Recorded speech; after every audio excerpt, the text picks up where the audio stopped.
दिवाळी अगदी उद्यावर आली तरी आमचं इथं फराळ करायचं चालू आहे आणि इथं परीची कॉमेडी चालू आहे.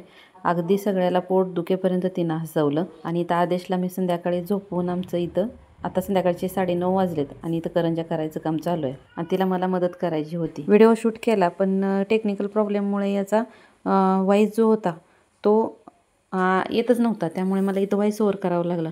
म्हटलं आता एवढा शूट केला आहे तर व्हिडिओ वाया कसा घालवायचा, म्हणून तुमच्यासोबत जसा आहे तसा व्हॉइस ओव्हर करून शेअर करूयात म्हटलं. उद्या आहे दिवाळीची पहिली अंघोळ. तो व्हिडिओ मी इथं यालाच क्लिप जोडलेली आहे, ते तुम्ही पुढे पाहू शकता. व्हिडिओ खूप छान आहे, शेवटपर्यंत नक्की पहा. तरी इथं तिनं करंजी लाटून भरून कठी केलेली आहे. आता हा आमचा शेवटचाच पदार्थ करायचा राहिला होता करंजा, आणि त्याला कसं जास्त वेळ लागतो आणि आदेश इथं काय आम्हाला करू देत नव्हता, म्हणून आम्ही ठरवलं संध्याकाळी तो झोपल्यानंतरच करंजा करायच्या. आणि मुलींच्याही एक्झाम संपलेल्या होत्या त्यामुळे त्यांनीही मला मदत केली. आज आहे दिवाळी. माझी आंघोळी वगैरे झाली आणि नंतर दिवसाची सुरुवात मी रांगोळीपासून केली. तर इथं अभ्यंग स्नानासाठी ताट रेडी केलेलं आहे आणि दोघी बहिणी मिळून याला आंघोळ घालत आहेत.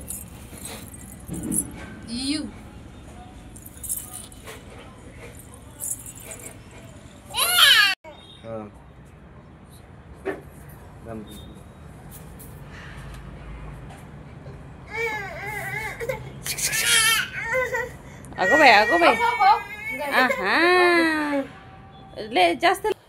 यांना पाहून मला माझ्या लहानपणीचा दिवस आठवला. आम्हीही दररोज उशिरा उठणारे, पण पहाटेच उठायचो. दिवाळीच्या दिवशी आंघोळ करून फटाके वगैरे वाजवायचो. दोघी मिळून याला आंघोळ घालत होते. ते पाहून लागला बिचारा रडायलाच.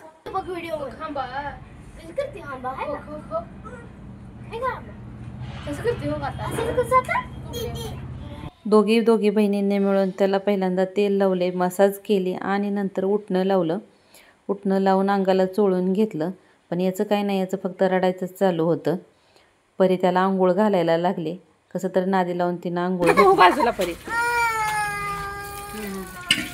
बंद करून परी लावते.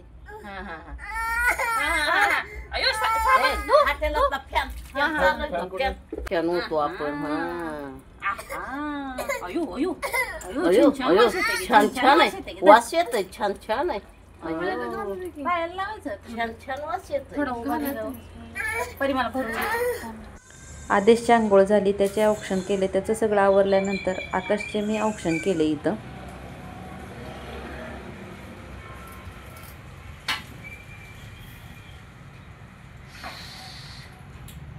नंतर संध्याकाळच्या 5 वाजता आम्ही बाहेर बसल्यानंतर मेंढ्यांचा कळप जाताना दिसला. खूप छान वाटत होते. व्हिडिओ आवडला असल्यास लाईक करा, शेअर करा आणि चॅनलला सबस्क्राईब करा.